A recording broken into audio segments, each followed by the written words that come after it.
Hey girl, tell me where you go now. You seem to care so much more, yeah, when I left you side. Oh, for God's sake, gotta take a break. I don't know what to do, yeah. Oh, honey, honey, honey, please come back to me.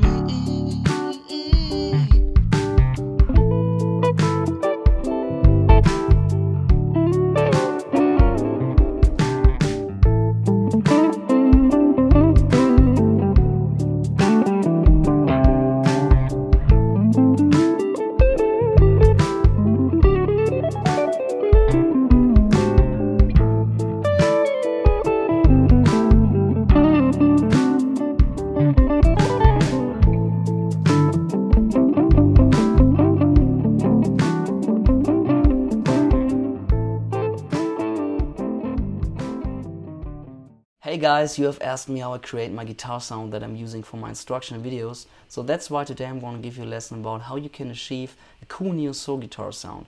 Let's start with an example. This is the main sound that I'm using for my videos.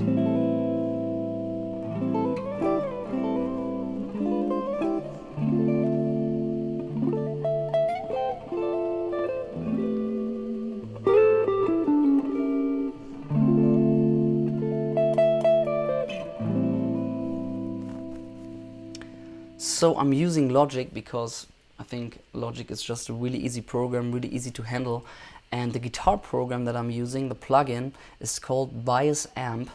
And I can really recommend that program because it's easy to handle and you have a lot of different options how you can change your sound. You have a lot of different amplifiers, preamps, equalizers, cabinets, different microphones, and I just think it sounds really real. So there's actually already a second version, but I'm still using the first version. So let's go into the program. And as you can see, you have a lot of different amp sections right here. For example, clean, classy, blues, crunch. And because you have so much different sections, of course you have different options how you can create a neo soul guitar sound. For example, you can use their rendition of a Fender amp, which is called, for example, here a 67 Blackface Duo. And sounds like that, you will just receive a really nice clean sound.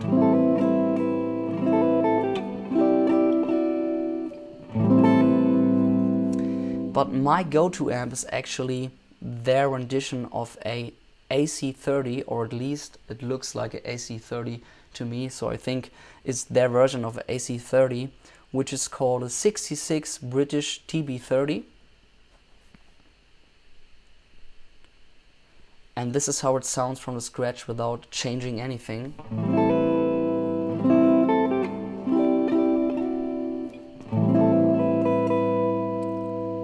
So this sound is a little bit too aggressive for me, a little too much high range actually, because for a neo soul guitar sound we're kind of going for nice, warm, jazzy sound. So the first thing that I'm doing is I'm reducing the presence, kind of going to 11, doing the same thing with the treble, and then I'm going up with the middle knob because I want to have a nice warm mid-range.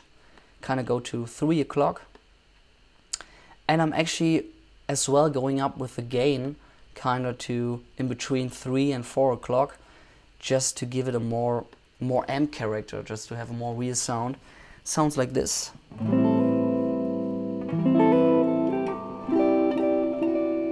So as you can hear, this is already pretty close to my sound, to the sound that I'm using. But there's another really cool trick, kind of the eye tip for the sound that I'm doing, that I actually stole from John Mayer. I'm actually reducing the tone on my guitar. I'm just going down with the tone knob just a tiny bit, just to have a little bit warmer sound.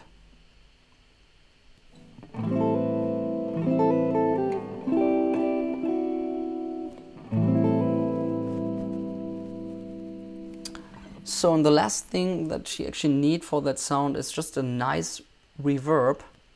You can use any reverb, any pedal, like a cool spring reverb or a Strymon pedal. This is the reverb I'm using. It's from line 6 called Caberra or something like that, and I just really like that reverb because it has a really big open sound.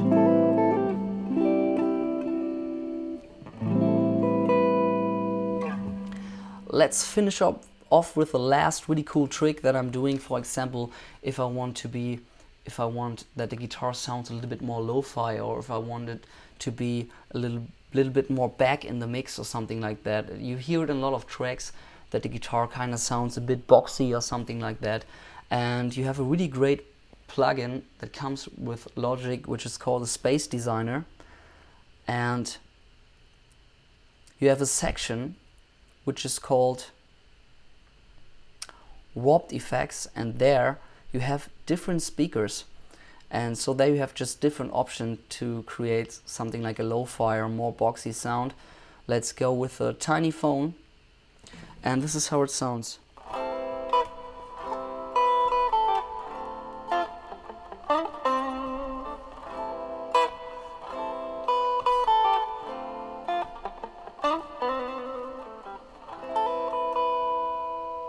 This is how it sounds without a plugin.